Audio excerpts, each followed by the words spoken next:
सबसे पहले तो अपने उत्तराखंड राज्य के माननीय मुख्यमंत्री श्री पुष्कर सिंह धामी के लिए बधाई, आभार भी प्रकट करता हूं और उन्हें बधाई भी देता हूं, शुभकामनाएं देता हूं कि उन्होंने एक साहस किया और यूसीसी को लागू किया। 27 जनवरी को ये यूसीसी हमारे यहाँ लागू हुई और माननीय मुख्यमंत्री जी को पूरे देश के अंदर उन्हें सराहा जा रहा है और पूरा देश आज उसका अनुसरण कर रहा है।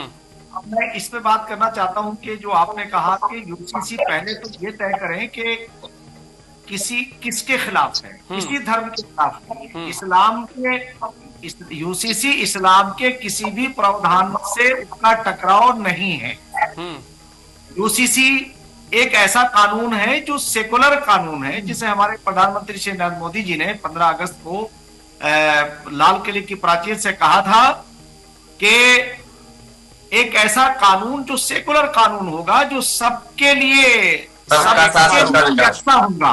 अब रही बात, मैं स्पष्ट करना चाहता हूं कि कानून जो बनता है वो इसलिए बनता है ताकि समाज के अंदर जो कुरीतियां आ गई हैं उनके ऊपर अंकुश लगे। बिल्कुल बिल्कुल, वो सामाजिक कुरीतियां हैं उस पर अंकुश लगाने के लिए है, सिमिलरिटी को लाने के लिए है, समानता लाने के लिए है, सबको समान अधिकार देने के लिए है।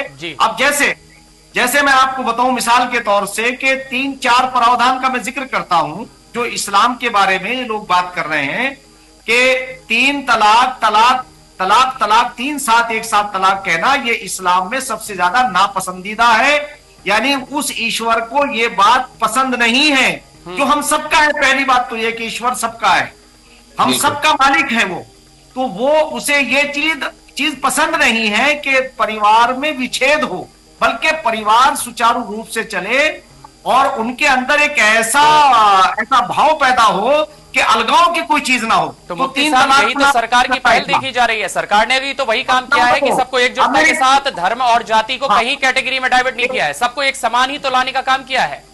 लेकिन उसमें फिर विरोधाभास की आवश्यकता क्यों पड़ रही है? हाँ शुभम, मैं 2 बात और जिक्र कर रहा हूं थोड़ा सा कि नंबर 2, बहु विवाह यानी एक से ज्यादा शादी करना ये इस्लाम का अनिवार्य हिस्सा नहीं है, यानी जरूरी नहीं माना इसे भी इस्लाम ने। नंबर 3, ये जो एक ऐसी प्रथा आ गई थी जो हलाला जिसे कहते हैं, उसका भी इस्लाम से कोई ताल्लुक नहीं है।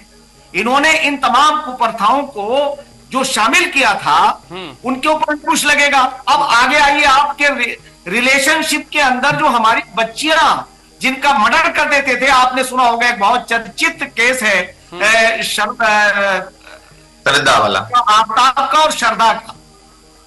उसने सिर्फ रिलेशनशिप के अंदर, अगर वो डॉक्यूमेंट्स में होता तो उसकी हिम्मत नहीं होती ये काम करने की, फिर हमारी सारी सबकी नजर रहती।